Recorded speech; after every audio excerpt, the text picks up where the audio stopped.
সাকিব একসময় বিশ্বের ১ number allrounder ছিলেন, অবিসংবাদিতভাবে অত্যন্ত ভালো মানের খেলোয়াড়। বাংলাদেশে যদি বলা যায় যে এই মুহূর্তে যে দলটা আছে এর মধ্যে মুস্তাফিজ এবং হৃদয়কে বলা যায় আন্তর্জাতিক মানের খেলোয়াড়।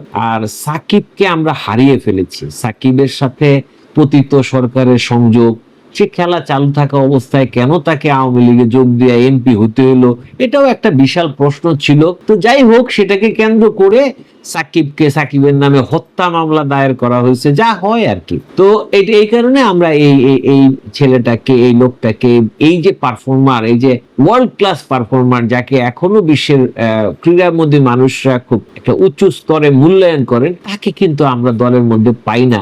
আমার কাছে মনে হচ্ছিল খেলা দেখে এই বাংলাদেশ দলটাতে যদি সাকিব থাকতো, কথার কথা, সাকিবের থাকার কোনোই সম্ভাবনা নাই, ও সাকিব আর কখনো বাংলাদেশের হয়ে খেলতে পারবেন না বলেই মোটামুটি নিশ্চিত ভাবে ধরে নেওয়া যায়। তবে আক্ষেপের একটা জায়গা বলি, এটা নিয়ে তো কেউ কথা বলেন নাই, আমি একটু বলি। সাকিব যদি এই দলটাতে থাকতেন, এই দলটার কোনোই সমস্যা ছিল না। এই দলটাকে ভারতের মতোই অপ্রতিদ্বন্দ্বী বলা যেত।